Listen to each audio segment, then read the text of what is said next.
Okay, hello everyone, welcome back and welcome to the March Weekly Astro Update. Today we're going to be looking at the 19th to the 26th of March, and I'm here with my good friend Krista from Practical Astros. I'm Sonia from Celestia Astrology, and we're both founder members of Asteri Sofia Kairos. So thank you for joining us. If you enjoy this, please do remember to like and subscribe. We really do appreciate it. So I've got the list of the month. So we're looking from the 19th. We talked a lot about the 19th from last week, so maybe we won't talk about the sun meeting Neptune. If you're curious about that, you can check out the last section of last week's episode, because we do spend some time on that. So let's start it with the sun entering Aries, which feels like entering Aries, sort of a vibe. Yeah, sun meets Venus. I mean, the reason why we've got two lists is because some weeks there's like 6 things happening and we pick out the 3 most important to highlight to you, and then other weeks like this week there's just 3 things happening anyway, so it's very easy to pick out the 3 things that we're going to talk about. But it looks sometimes like we're just repeating, these are the 3 things that are happening, these are the 3 things we're going to talk about. But we've got the equinox on the 20th. The sun is entering Aries, and it's like the transition from Pisces to Aries, and this equinox is like the light winning the battle, symbolic. We've had the dark half of the year from Libra through to Pisces, and then when the sun reaches Aries, it symbolizes this light half of the year. And for us as astrologers, it symbolizes the new astrological year, because Aries is often thought of as the first zodiacal sign. So it symbolizes the new growth. We often see the zodiac represented as like a gardening calendar, and it's like the seed is planted and the new growth begins. And that's kind of a lot of the symbology of the sign of Aries, is that seed finding its way through the darkness up towards the light and just germinating. And how will it grow, and what is it, and what does it become when it reaches the surface? So it's like Happy New Year. Yeah. And there's something celebratory about, like, the sun is taking over, like light is returning.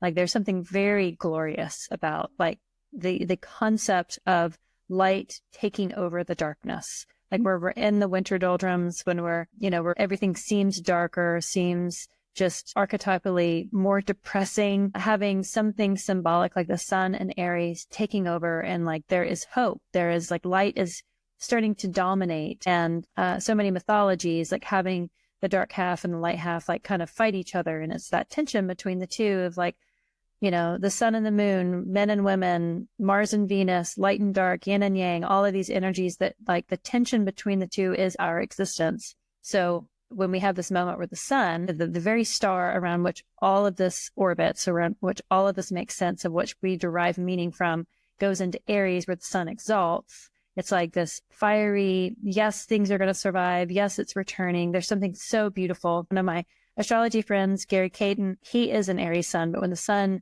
goes into Aries, he welcomes it at the sunrise, like the first day that the sun is there, like he's welcoming the new year as like celebrating this like springing forth of this renewal of it's not just the seed stage of a garden. It's like where the first sprout comes out. It's like this like springing out of the ground is like a very Aries coded thing. So it is celebratory, because it's like finally the sun is going to dominate. It might still seem about what it was in Pisces, but we know that the beginning of Aries to the end of Aries, the sun definitely starts to take over, and there's more flowers in the northern hemisphere, and it's a little warmer, and there's bluer skies, and there's just more hopeful.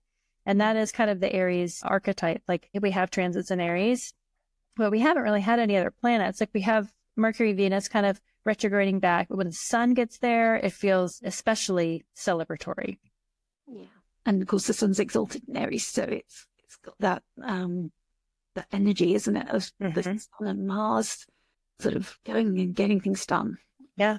And also the Aries Ingress chart can predict our astro year ahead. So quite often people look at the chart of this day, the sun worries to predict for the year ahead. So that can often be quite useful. And then on the 23rd, the sun will meet. Of course, we've got Venus and Mercury now both retrograde in Aries, and the sun will meet each of them. So we've got these 2 Cazimis. So it's Cazimi week as the sun meets both of them. So that's what we've got ahead. If you've got any Cazimi rituals, this is a good time the sun illuminating both of their significations. But of course, as they're both retrograde, it's invisible to us. We can't see either of those planets, and the significations are invisible. Yeah. Was there anything else you wanted to say about this week? No, it's just definitely a bright, sunny Aries, fiery, martial story that's kind of like right there, and not quite to the end of the month, but like kind of launching us into the spring. So let's look at the chart. Here's the chart. Yeah. So this is the 20th of March, and it's happening at 9:01 in Universal Time. So adjust for your own time zone for when the sun is exact at 000 going into Aries. So yeah, Happy New Year. So the sun is here, obviously co-present with the retrograding Venus and Mercury, and also with Chiron at 21 degrees. And we've spoken about this last week. Chiron that's in this moving towards a closer square there with its ruler, Mars. And also we see the sun is in this sextile with Pluto. We spoke as well about how all of these planets that are going to be sextiling Pluto, as Venus and Mercury will be making their second pass as they come back to 3 degrees, and the sun will be making its first. But it's, again, new energy because Pluto at 3 degrees is new to us. So we're going to have a lot of firsts this March. Yep. It's going to be a lot of new energy because, like, since I've been an astrologer, there's things that come round quite regularly, like Mercury retrogrades or whatever, or conjunctions that happen every year that you see repeat, and they repeat maybe in different signs or at different degrees. But things like this are obviously new. Well, just meeting there at that Aries point, we're going to have Neptune move in to that Aries point, that's going to sextile. All of those things are sextiling that Pluto. Pluto hasn't been to that 3-degree Aquarius point yet that we've experienced. So yeah, it's just the sextile between, all of the Aries stuff and back to that Pluto is kind of a new experience. We haven't experienced that with the Pluto and Aquarius. I think is where you're going. We've got Saturn and Uranus in sextile as well, so that's moving closer. As Uranus has moved from 23 degrees, at last it was there for an awful long time. Saturn's moved to 23, so it's still not exact, but it's coming closer. So we see these outers starting to talk to each other as well. Yeah, when they get that close, sometimes you see it a little bit more clearly. When they're a couple of degrees away, it's harder to see how those significations show up. But, it looks like April 4th will be exact between the sextile when they get within a degree of each other. Usually it's a little bit more palpable. Yeah, so it's just like moving in as we move through the charts, we'll sort of see them get closer. Yeah, very much. There's a whole sign sextile to Jupiter from the sun.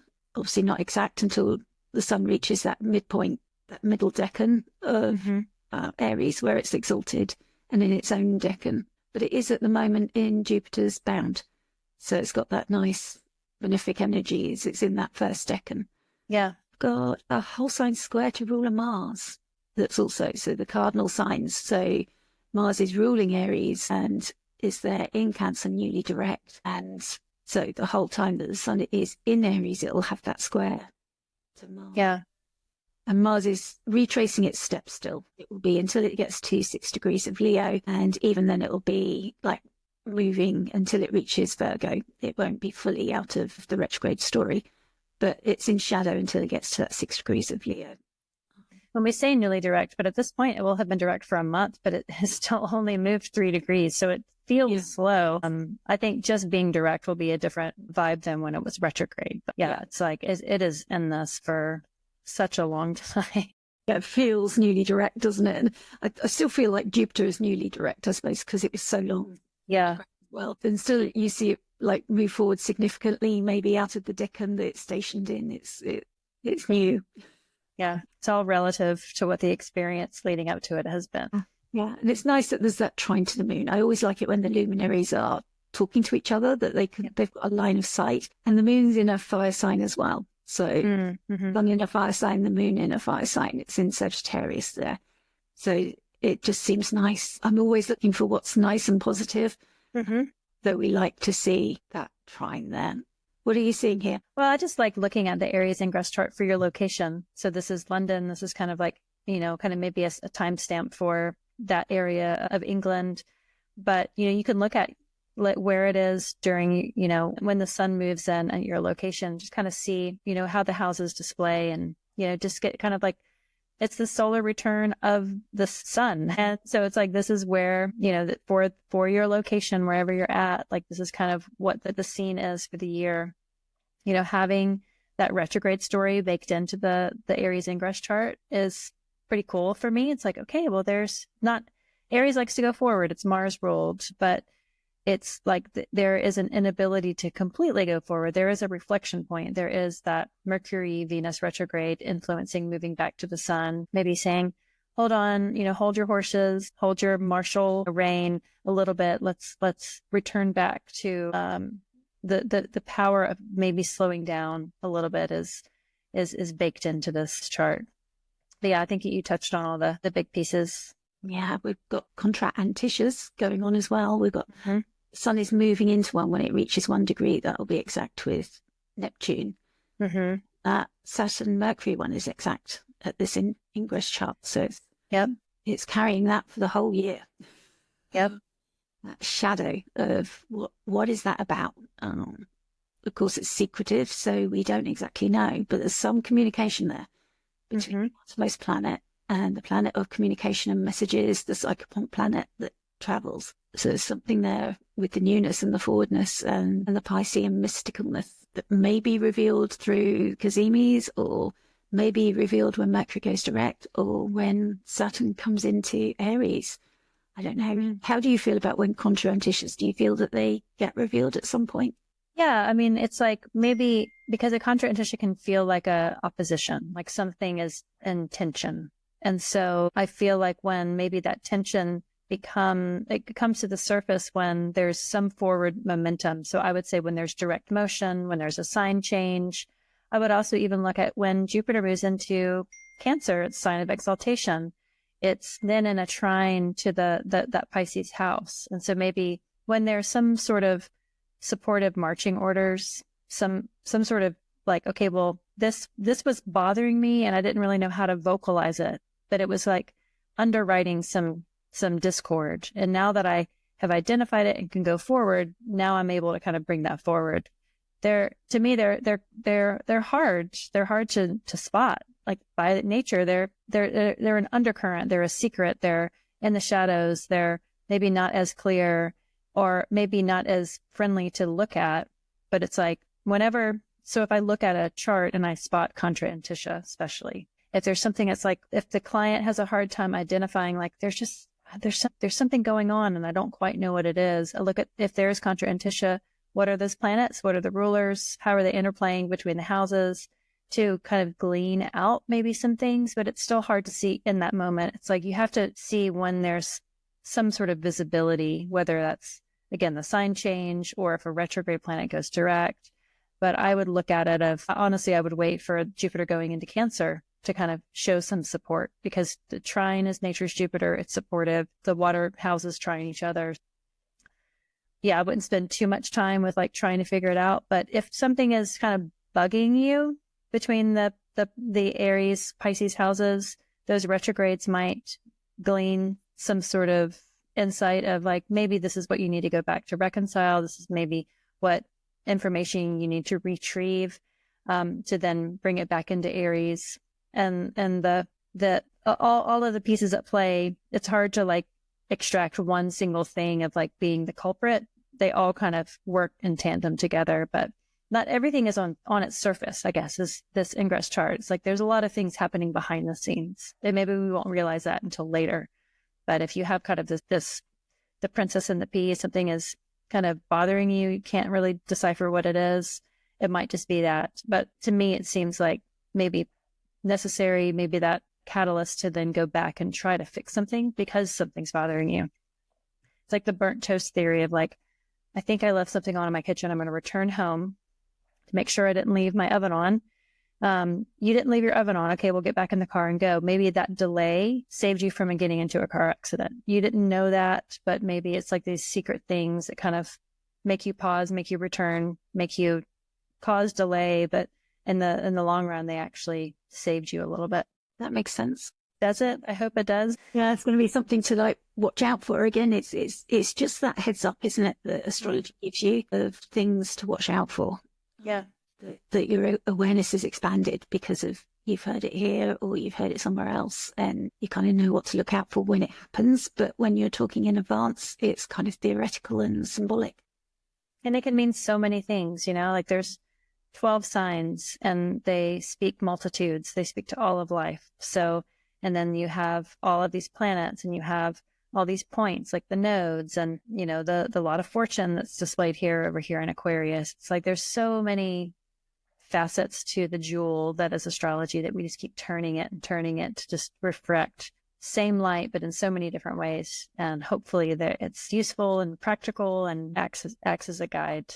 Yeah, it's interesting that Venus is so much closer to Pluto as well there at the same time. Mm-hmm. Like all those things that are happening in just one chart. Yeah. It's the whole of the astrology. It's not just the sun in Aries and the eclipses and everything else. And that's what we say about eclipses as well, isn't it? That you have to look at the whole of the astrology that's going on around any one eclipse. Mm-hmm. Just the eclipses in Pisces and Virgo. You've got to look at all the other astrology that's happening around that particular eclipse. Yeah. Okay. Happy New Year. Yes. Yeah. Happy astrological New Year, and take that with you and use it wisely. So then Venus with the sun. Yeah. Yeah. So I was looking just ahead of like, okay, well, you know, having this, it's you know, Venus conjoin the sun is going to happen in Aries. And it's the only time this year that it's going to happen. It will happen in January in Capricorn next year. So we'll look at Mercury and the sun. It's going to happen, you know, a couple of times this year. But this is the only Venus sun conjunction we have with Venus retrograde in Aries at 2 degrees. It's going to go back into Pisces, and Mercury will follow it pretty closely as it's also retrograde. But it will meet back up again with the sun in Gemini. So I was just looking at, okay, well, this is the only Venus Cazimi we have all year. I'm a Cazimi stan. I love a Cazimi. And so I always make space for Cazimi moments because to me, they are very auspicious as to connect to astrology that I use for my personal practice. I really do love, especially a benefic Cazimi. Even if she's retrograde, it's an inferior Cazimi. Even if she's in Mars temple of Aries, even if she's not at home, like I don't care. A Cazimi is a Cazimi is a Cazimi. So mythologically, it's like the sun allows the planet into its own throne room. And if you are in the throne room of the sun, you're going to see things that you don't get to see because the sun is so brilliant and luminous that it's just blinding. It's like being blinded by all the possible light. But if you can get beyond the blindness of all that light and get into like under those beams of the sun and into the heart of the sun, which is what a Cazimi means, it's like then you get to just, even if the sun doesn't tell you its secrets, you get to witness the throne room, and you can derive so much from just being in that heart. And so Venus in Aries, a fiery, empowered, out of place Venus. When you are out of place, when you are exiled, because Venus is at home in the opposing sign of Libra, think of yourself when you travel. If you go to a foreign country, your antennas are way up. You're observant of your own clothes and your own mannerisms and your language, your ability to travel. You're dependent on others. You're dependent on translation apps or a translation book or information that people have given you. You are vulnerable because you're not at home, but you are so observant. You're taking it all in and you're trying to reconcile it with your own experiences. And it's just new and it's brilliant and vibrant. That's how Venus is in Aries. Like she is out of place, but she is observant because she's not at home. And so that combination of being kind of all your antennas tuned in to all the newness around you, of Venus being in exile while she is sitting in the heart of the sun. I mean, think of like if you were traveling to a foreign country and you were invited into the sacred temple of that foreign country, like think of just like how honorable that would be. You would remember that. So that moment, that Sunday, of March 23rd, Venus Cazimi with the sun, I just think is so special. And if you can carve out the time, it's happening at 1 o'clock UT time. So that's going to be the morning in the East Coast. It's going to be very early in the West Coast. It'll be later in the day for Central Europe. So, I mean, find it when it's happening for your location. Just sitting in meditation, even if it's just for 10 minutes, I would suggest longer, because the longer you can sit in that, the more stillness and visual memory, visualization of that meditation might come to you. But like such a chef's kiss moment because of the condition of Venus, I feel like it's going to be just vivid and exploratory and revolutionary, in the sense of just when you're out of your comfort zone, you become that much more, it's like you get your head out of your own cloud of your own obligations. Because when you are traveling, you're not thinking about, oh, I have to go to the pharmacy or the bank, or I have to go do this job or whatever. It's kind of like, I'm just at the whims of my travel plan. And so there's just so much freedom to it. I don't know. It's just, I'm waxing lyrical about this because I am very excited about it. Yeah, no, it's a beautiful time, because I mean, Venus's significations are that grace and harmony and love, like you say, just to bring that into the throne room and have all that energy of the sun shining light on it and raising it up, just bringing it higher, to that higher level, just, and shining those rays out of everything that she signifies is just so lovely. Just happiness and fun and play and sweetness and light, and just everybody dancing around in her garden. It just does feel so nice, doesn't it?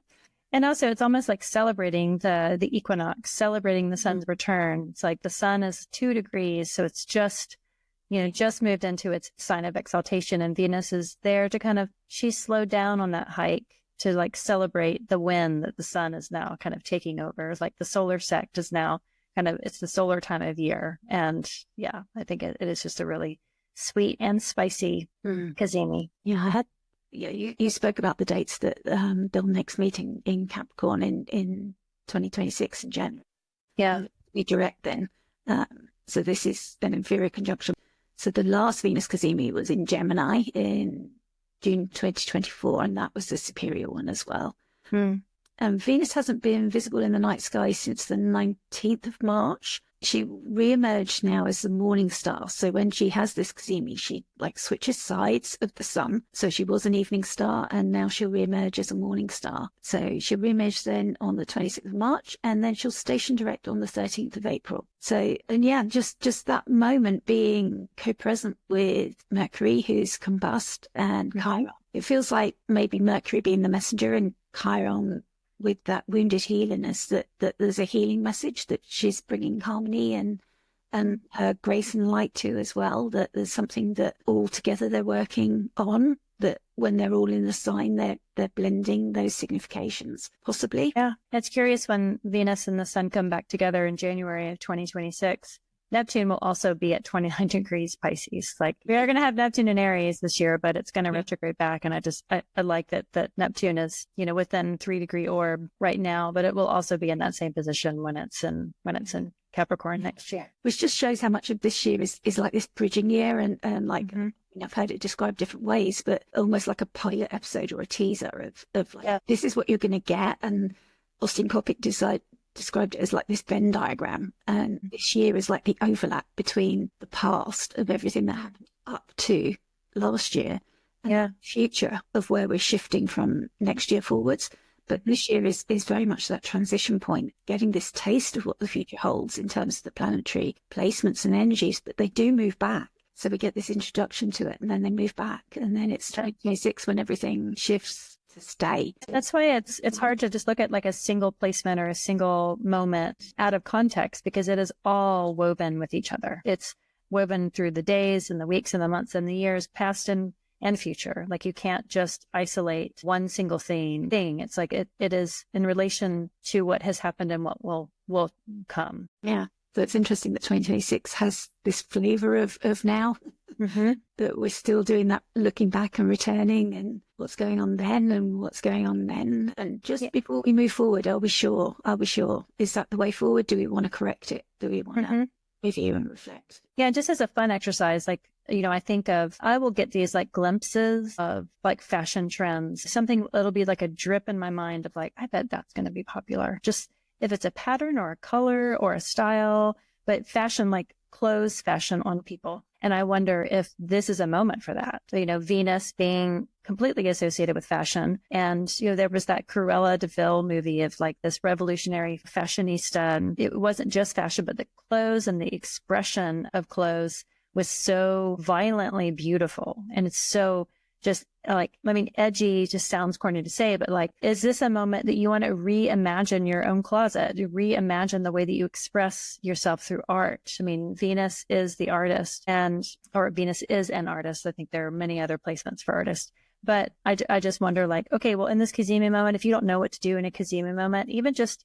getting a stack of magazines or do a Pinterest board or draw it out yourself or whatever it is. Like imagine designing a spring fashion walkway, make your own fashion walkway with your own closet. There's some sort of like a just fun expression through clothing that kind of comes with this one. And so maybe just design your own fashion line like during this Cazimi moment just for fun. Because you never know, maybe it'll like the winter fashion in January 2026 be like, that is my style. That is my design, whatever it is. I think it's kind of a fun exercise. Regardless of what house Aries is for you, it's still Venus and it's something fun and fresh, which is Aries. And maybe like having that moment of the Cazimi, with the sun, it's just like that fresh inspiration of just like how we choose to express ourselves. Because there's plenty of horrible things happening in the world all the time. We're very well aware of them right now, and doing something that's a foil as like either a protest or as an expression of something that is not horrible, of like, this is just how I decided to spend my Sunday afternoon, going to the thrift store, buying some random clothes and safety pinning them all together to make a completely new outfit. Like, I just get like fashion vibes and fashion inspiration from this Cazimi. Very true. And yeah, because it's like a cardinal sign. It's initiating, isn't it? Yeah. What can we bring in? Yeah. Lovely. Thank you, Venus. And then Mercury comes in, right? Mercury conjoins the sun the next day. Yeah. So we get one Cazimi after the other. It's so joyful. So that's 24th of March at 7:48 p.m. in London. So yeah, adjust those times. You're great at the US times. Yeah, without the time changes always happening. So that'll be like in the middle of the day for the East Coast, right around lunchtime for the West Coast, pretty late at night for Eastern Europe. But yeah, I guess I'm more preferential to Mercury Cazimis, but I mean, I'll take any Cazimi. The sun conjoining Saturn, Venus conjoining the sun, but Mercury conjoining the sun. Mercury doesn't have an aspect that it is associated with, but I like to think that the conjunction is mercurial because Mercury does he is a psychopomp. He likes to travel between worlds, and it crosses over, except for the moon, it crosses over that Cazimi with the sun more often than any other planet. So it just feels like Cazimis have like a mercurial seasoning to it. So I'm looking forward to both. I like that we get them back to back. I think that's wonderful. And we'll get more of them this year. But yeah, I don't exactly know how. I don't get a fashion vibe from it like I did with Venus. Mercury in a fire sign is just like quick, impulsive, passionate ideas. Maybe those real strong flashes of fiery insight. I like Mercury in a fire sign, and the sun is exalted here. So I feel like an exalted sun, having these Cazimis really is just like this flaming ball of like fiery springing truth. And so, I'm looking forward to it, but I don't really know how to delineate it ahead of time. I'm just going to be in the moment when it happens on that Monday, the 24th. Yeah, because it's still so close with Venus as well, just separating being just that day after, isn't it? Mm-hmm. Yeah, I mean, from Archetypal Explorers talking about bright and enthusiastic mind and creative thinking, warm communications, and sharing one point of view, a conscious sense of purpose. I mean, the sun is very much about our consciousness and sense of purpose and clarity. And also the shadow is self-centered opinions and intellect. Excessive subjectivity, lack of perspective. So, yeah, overstimulation, because obviously the sun burns everything up, and just the intensity of that throne room can be too much. Yeah. So, you can imagine that overheated intellectual argument where everybody's stuck in their ideas.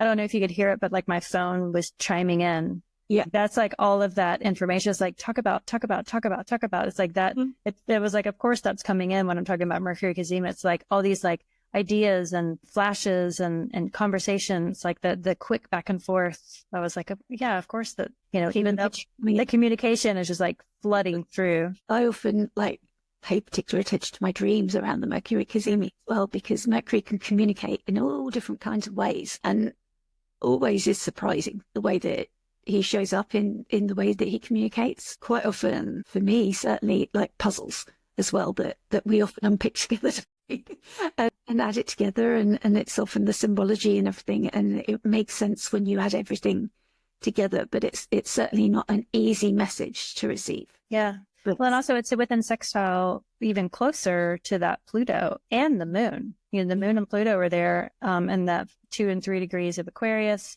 sextiling Venus still, but that Cazimi. So that's definitely in play and influencing in a fun, hopeful, supportive through the aspect of Venus through that sextile there. So both of these days, that Sunday and Monday with the Venus and the Mercury Cazimis at the sun, I think are pretty rad. Yeah. And the moon Pluto can be difficult and challenging. I mean, I've had it as sextile, which I've experienced is quite nice actually, but some people can find that quite challenging. But obviously in a transit chart it's different. But it's bringing that in, like you say, and that can be, I mean, I always hesitate to use the word transformative, but I see Pluto aspects as more empowering. It can take things away. And the Aquarius moon as well. Yeah, well, I mean, that moon it's waning, it's coming into that waning gibbous. And I like the word excavation for Pluto, because yes, there is transformation, but because the transit is so long for Pluto, it's hard to see transformation in that sense of, it's not that movie American Werewolf in London where you see this accelerated transformation of the guy turning into a werewolf. It's not that quick. It's very tediously slow. But excavation, like imagining, kind of a machine going in and digging huge clumps of dirt of a foundation to reveal the secrets that are buried underneath, or to open up the ground so that you can lay new foundation. Like that excavation point of it is incredibly transformative, but because it's so much slower growing, it's hard to just see the whole transformative arc. So I like excavation, maybe just for these first, the first decan of Aquarius, these first 10 degrees of Pluto being in Aquarius as the excavation point of Pluto's transit, the moon being there, amplifying. I think the moon really does exaggerate things that it's near. It can kind of just, when it blends with another planet, it can bring those material or matter sources of mundane and earthly experience of our circumstance, money, possessions, our own bodies, that sort of a thing. Excavation of our resources, excavation of our circumstances, excavation of our possessions or our body isn't necessarily always like a great thing. It's kind of like, I'm excavating this underlying health condition that, yes, eventually will help me, but maybe in the moment it just really sucks. But maybe excavating riches that you didn't realize that you had the capacity to access, I think is a great moon Pluto supporting that supportive sextile to the Cazimi. Yeah, it's really tying those houses in, because then later in the summer, we're going to have Uranus go to the first, degrees of Gemini, which will be in trine to that Pluto.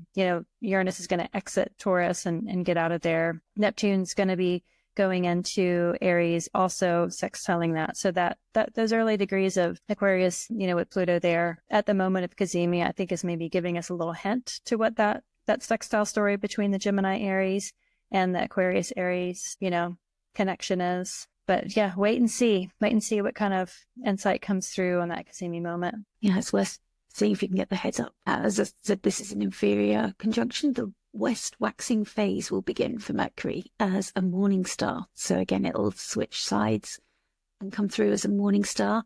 And it's first day of morning visibility, so you can see it in the sky if you're up early enough as it's rising before the sun, is the 1st of April. And that'll be after it returns to Pisces. Oh, that's lovely. April Fool's Day. Yeah, the Sun and Venus are now in a Contra-Antiscia with Neptune. So more Venus now at 1 degree and Neptune at 29. And Mars in Cancer is averse to the moon in Pluto. Yeah. So yeah, that feels significant as well, with the moon together with Pluto ruling Mars in Cancer, an aversion there. And that's significant again because Mars is ruling everything that's going on here, and the ruler of that Cazimi. Yeah, still square Chiron, but ruling the Cazimi, but unable to see both of its rulers. So it doesn't see the exaltation ruler. Jupiter does not see the moon. Yeah, so it's kind of think of it as a bit unsupervised in that respect.